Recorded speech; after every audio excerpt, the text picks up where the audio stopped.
Hello दोस्तों, स्वागत है आपका स्टडी विद मास्टर पे। और आज जिस डेट का, जिस तारीख का आप लोगों को बेसब्री से इंतजार था, वो घड़ी आ गई है, वो समय आ गया है। और आज आपकी डेट अनाउंस हो गई है कि आपका एग्जाम, जो बोर्ड का एग्जाम है यूपी बोर्ड वालों का, वो एग्जाम की डेट आ गई है बेटा। और वो डेट क्या है? डेट है 24 मार्च। आप सभी लोग इंतजार कर रहे थे। कुछ बच्चे ये कह रहे थे कि सर एग्जाम मार्च के बाद जाएगा क्योंकि कुंभ का मेला चल रहा है, और इस वजह से ये जो एग्जाम डेट है वो पहले निकाली गई क्योंकि दूसरा सेशन आपका डिले ना हो। तो वो समय आ गया है। अब आपको अपना बोरिया बिस्तरा कस लेना है और तैयारी में जुट जाना है, और बहुत अच्छे से जो भी आप पढ़ाई कर चुके हो उसको रिकैप करना है, और रिकैप करते हुए उसको तैयार करना है, और अपने जो प्रीवियस ईयर पेपर है उनको अपना रामबाण समझना है। मैं ऑफलाइन क्लास में भी बच्चों से बताता हूं कि बेटा, अगर आपको पूरे में पूरे नंबर लाने हैं तो आप जो प्रीवियस ईयर क्वेश्चन पेपर हैं आप उन्हीं को आप अपना गाइडेंस मान लीजिए, उन पेपर को सॉल्व करिए।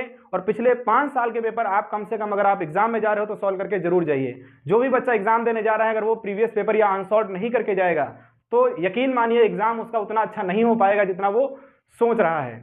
तो इसी के साथ आपको कुछ हम लोग डिस्कस जो आज करने वाले हैं, वो एग्जाम जो पेपर हमारा जो डेट लगी है, वो एग्जाम की डेट हम लोग डिस्कस करेंगे कि एग्जाम कौन सा पेपर किस दिन लगा हुआ है। बहुत सारे उसमें पेपर है, वो सारे पेपर जो आप लोग पेपर देने वाले हो मैं उन्हीं पेपर को सिर्फ डिस्कस करूंगा। बाकी इसमें सिलाई मशीन और भी कंप्यूटर वाले पेपर हैं, और भी बहुत सारे पेपर होते हैं, संगीत के हैं, कृषि के हैं, एग्रीकल्चर के हैं। मैं सारे पेपर नहीं, जो आपके मेन पेपर हैं, जो बच्चे लेते हैं, जो बच्चे नीट की प्रिपरेशन करते हैं, जो बच्चे जेईई मेंस की तैयारी करते हैं, और उनके पास जो सब्जेक्ट होते हैं, मैं उन्हीं की डेट सिर्फ लेके आया हूं। और आप ये डेट अपनी कॉपी और पेन में नोट कर लीजिए। और बेटा, ये सिर्फ डेट नहीं नोट करना है, मैं अभी लास्ट में डिस्कस करूंगा, वीडियो में आप बने रहिएगा कि इसमें के बीच में जो गैप है बेटा, उस गैप को आप कैसे यूटिलाइज करोगे। तो आप आइए देखते हैं। जो 12th इधर मैंने लिख रखा है 10th क्लास के लिए बेटा, इधर है हमारा 12th क्लास के लिए। तो 12th क्लास के लिए बेटा जो पहला फर्स्ट पेपर हमारा है वो 24 फरवरी को एग्जाम, फर्स्ट मतलब हमारी जो डेट है बेटा वो 24 फरवरी, 24 फरवरी से एग्जाम स्टार्ट है। और आप सभी को पता है फरवरी हमारा क्या होता है, हमारा मंथ भी ऐसा होता है जिसमें बहुत सारे बच्चे हैं, क्या होते हैं, उसमें गिफ्ट वगैरह भी दिए जाते हैं, ग्रीटिंग कार्ड्स देते हैं अपने फ्रेंड्स को, दोस्तों को। तो 24 जो फरवरी वाला हमारी जो मंथ है वो उस इन सभी के बीच में ये भी आपके पास बीच में बेटा कार्यक्रम होगा। लेकिन आप समझदार हो, आप सभी लोग अपने करियर के लिए फाइट कर रहे हो, तो कोई बच्चा इस बीच में इन सब चीजों में नहीं पड़ेगा और अपनी पढ़ाई पे ही उसको फोकस करना है। तो आते हैं, हमारे पास फर्स्ट बेटा पेपर क्या है, 24 फरवरी से हिंदी का पेपर है। जो भी बच्चे हिंदी, बेटा कुछ बच्चों के पास में एक हिंदी होती, जर्नल हिंदी है, और एक प्रारंभिक हिंदी है, ठीक है, प्राइमरी हिंदी जिसको बोलते हैं बेटा, वो भी है। तो इसी दिन उसका भी एग्जाम होगा प्राइमरी हिंदी का। तो 24 फरवरी से फर्स्ट पेपर हिंदी का आप अच्छे से तैयार कर लीजिए। हिंदी बेटा आपका स्कोर बूस्टर रहता है। टोटल स्कोर अगर आपका कोई बूस्ट करेगा तो बेटा हिंदी सब्जेक्ट आपका बूस्ट करेगा टोटल स्कोर, क्योंकि ये आसान सब्जेक्ट है और सभी को आता है। अगर आपके इस सब्जेक्ट में नंबर बेटा कम रह गए तो आप यकीन मानिए आपका जो टोटल स्कोर होगा वो क्या हो जाएगा, वो नीचे डिक्रीज हो जाएगा। तो अगर अपने स्कोर को बढ़ाना है तो हिंदी को आपको क्या करना है, पी जाना है। जितने भी आपके previous year PYQ question paper हैं हिंदी में, और बहुत सारे आपको नहीं करना है, आप अनसॉल्व ले लीजिए। उस अनसॉल्व के पिछले 5 साल के जितने पीवाईक्यू क्वेश्चंस हैं वो सारे प्रीवियस ईयर क्वेश्चंस आप लगाइए, आप उनकी राइटिंग प्रैक्टिस करिए, ठीक है, आप राइटिंग प्रैक्टिस करिए, क्वेश्चन के पैराग्राफ को समझिए, अंडरस्टैंडिंग डेवलप करिए, उसके राइटर, ये सारी चीजें आपको याद करना है, यही आपको अच्छे नंबर दिलाएंगे। तो ये बेटा 24 फरवरी से एग्जाम स्टार्ट है और उसी दिन हमारा हिंदी का फर्स्ट पेपर है। और चलते हैं हम लोग दूसरे पेपर पे, जो बहुत इंपॉर्टेंट पेपर हमारा है मैथ्स और बायो का।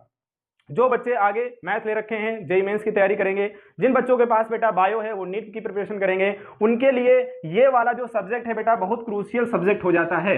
और बहुत क्रूशियल सब्जेक्ट मतलब बहुत इंपॉर्टेंट सब्जेक्ट है। अगर आपकी बेटा मार्कशीट पहचानी जाती है, जानी जाती है, आपने मैथ क्यों लिया 12th क्लास में, बिकॉज ऑफ आपका मैथ सब्जेक्ट ये माना जाता है फेवरेट सब्जेक्ट था। और अगर आपका मैथ सब्जेक्ट बेटा फेवरेट सब्जेक्ट है तो सबसे अच्छे ज्यादा नंबर आप इसी में गेन कर सकते हो, और करना भी चाहिए भाई। अगर आप किसी को बताते हो कि सर मैंने मैथ लिया था, मेरे पास मैथ सब्जेक्ट है, इसका मतलब आपका मैथ बेहतर है।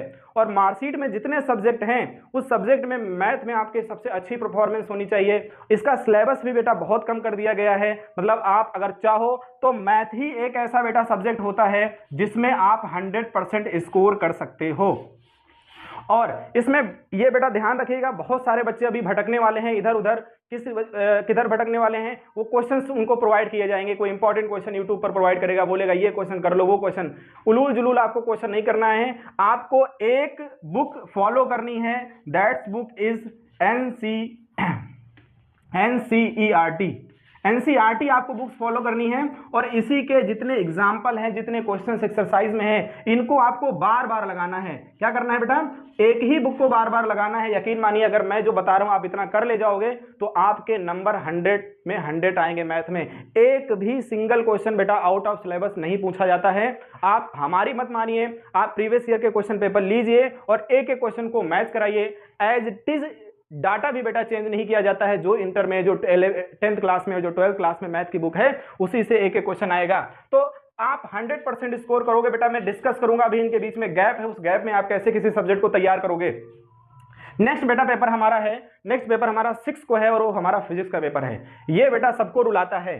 फिजिक्स एक ऐसा पेपर है जो हर बच्चे को रुलाएगा, ठीक है। ये बेटा पेपर आपका मार्च में गया है और 6 मार्च को आपका पेपर है फिजिक्स का। आप यकीन मानिए कि अगर आप फिजिक्स की तैयारी कर रहे हो और बहुत बच्चा अगर बहुत सारी थ्योरी याद करके बैठा और सोच रहा है उसका फिजिक्स का पेपर अच्छा हो जाएगा, तो अपने दिमाग से निकाल दीजिए। फिजिक्स में अगर 100% पेपर को माना जाए तो 70% न्यूमेरिकल और डेरिवेशन आते हैं और 30% ही थ्योरी आती है फिजिक्स में। तो आप खुद डिसाइड करिए, अगर आप न्यूमेरिकल की बेटा प्रैक्टिस नहीं करोगे, डेरिवेशंस आपकी प्रैक्टिस नहीं करोगे तो न्यूमेरिकल नहीं लगने वाले हैं। क्योंकि पिछले कुछ सालों से मैंने ये ट्रेंड देखा है, जो न्यूमेरिकल बेटा पूछा जाते हैं डायरेक्ट डेरिवेशन पे पूछे जाते हैं। मतलब न्यूमेरिकल भी ऐसा लिखा होगा जो डेरिवेशन जैसा होगा।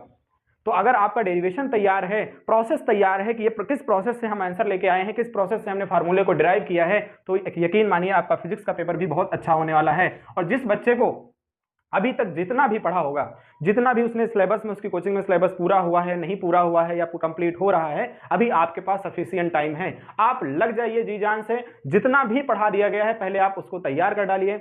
अगर आपको फिजिक्स में और अच्छे नंबर लेके आने हैं बेटा, हमारी फिजिक्स की एक प्लेलिस्ट चल रही है, उस प्लेलिस्ट को आप बार बार देखिए। यकीन मानिए जितनी डेरिवेशन थ्योरी आने वाली है वो उसी प्लेलिस्ट से आएगी। और हमने जल्द ही आप लोगों के लिए एक न्यूमेरिकल क्लास स्टार्ट कर दी है। उस न्यूमेरिकल क्लास को आप देखिए बेटा, उसके जो सिंपल क्वेश्चन है वो ऑब्जेक्टिव क्वेश्चन में एक एक नंबर में आपको मिल जाएंगे और उनके जो अच्छे क्वेश्चन है वो भी हम लोग प्लेलिस्ट बना के उसमें डाल देंगे। तो 2025 के आपके एग्जाम के साथ, जब तक आप एग्जाम दे नहीं दोगे, आपके पास आपके साथ ही हम रहेंगे, ठीक है।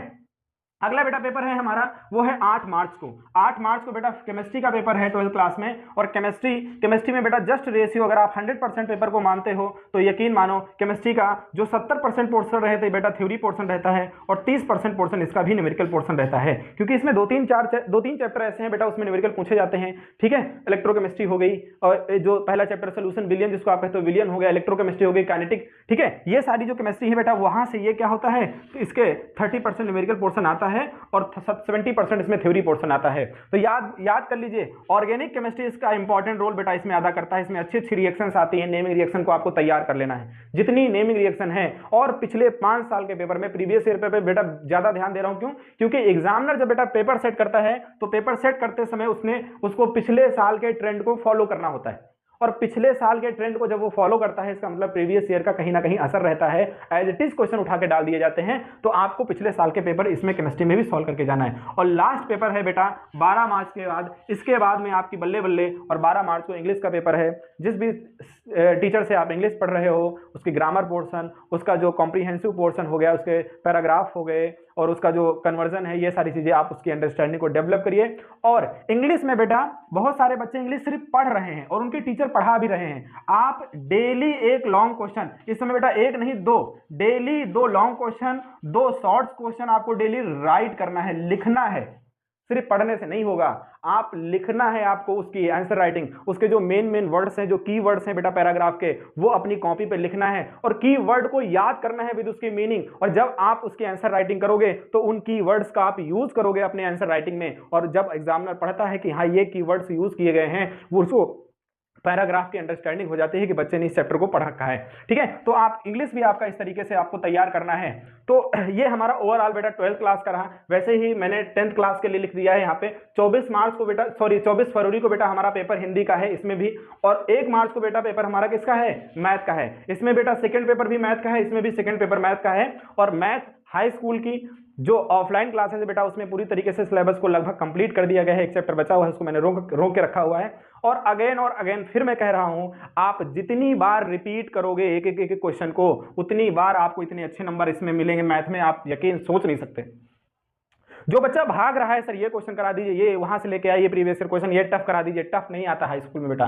हाई स्कूल में आपको पीएचडी नहीं करवानी है, हाई स्कूल में आपकी बेसिक अंडरस्टैंडिंग डेवलप करनी होती है। आपकी कैलकुलेशन कैसी है, आपकी जोड़ घटाना कैसा है, आपके फैक्टर की प्रोसेस कैसा है, आप नंबर्स को कैसे ऐड करते हो, कैसे घटाते हो, कैसे जोड़ते हो, इन सभी पर क्वेश्चंस आने वाले हैं। और लैंग्वेज को पढ़ करके क्वेश्चन को आप लिख पाते हो कि नहीं लिख पाते हो, ये सारी अंडरस्टैंडिंग आपको होनी चाहिए। बहुत सिंपल आसान क्वेश्चन बेटा 6 नंबर के इसमें आते हैं, बस आपको बार बार क्वेश्चंस को रिपीट करना है। तो ये बेटा हमारा क्या हो जाएगा, 1 मार्च को बेटा हमारा किसका पेपर है, हाई स्कूल का मैथ का पेपर है। और उसके बाद में डायरेक्ट सीधे 4 मार्च को बेटा हमारा पेपर साइंस का लगा हुआ है। साइंस बेटा यहाँ पर तीनों है, फिजिक्स, केमिस्ट्री और बायो। इसमें पोर्शन ए बी सी करके होगा, सारे पोर्शन उसमें दिए होंगे, फिजिक्स, केमिस्ट्री और बायो। तो साइंस का पोर्शन बेटा भी आपको तैयार करना है अच्छे से, ठीक है। उसके बाद में आपका बेटा इंग्लिश का पेपर है 7 मार्च को बेटा आपका इंग्लिश का पेपर लगा हुआ है। और 8 मार्च को बेटा आपका किसका पेपर है, कंप्यूटर। जिन बच्चों के पास हिंदी और कंप्यूटर में से एक्सचेंज होगा सब्जेक्ट, वो हमारे क्या कर लेंगे, कंप्यूटर और हिंदी के या तो होगा या तो कंप्यूटर होगा, दो में से एक ही सब्जेक्ट होगा, दोनों नहीं होंगे। उसके बाद में बेटा हमारे पास कौन सा है, सोशल साइंस। तो 11 मार्च को हमारा लास्ट पेपर रहेगा।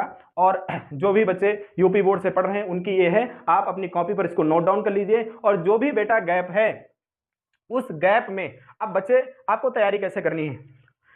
जो पेपर बेटा बाद में है, जैसे इंग्लिश का पेपर बाद में है, केमिस्ट्री का पेपर बाद में है, फिजिक्स का पेपर बाद में है, तो आप यकीन मानिए इनके बीच में जो गैप है बेटा, आपको 24 से डायरेक्ट 3 दिख रहा होगा, इसमें आपको ठीक ठाक गैप है। तो अगर गैप ज्यादा है बेटा, पेपर भी टफ बनाया जाता है। और इस बार गाइडेंस, इसकी जो गाइडलाइन है, ये मैं पीडीएफ डाल दूंगा, इस पे आप लोग जो आप जिस पे आप फेसबुक पर व्हाट्सएप पर आप जुड़े हुए हो, उसमें मैं फेसबुक पर ये पीडीएफ या व्हाट्सएप पर मैं डाल दूंगा, आप देख लीजिएगा। उसमें जो गाइडलाइन बेटा है, बहुत स्ट्रिक्ट गाइडलाइन है इस बार।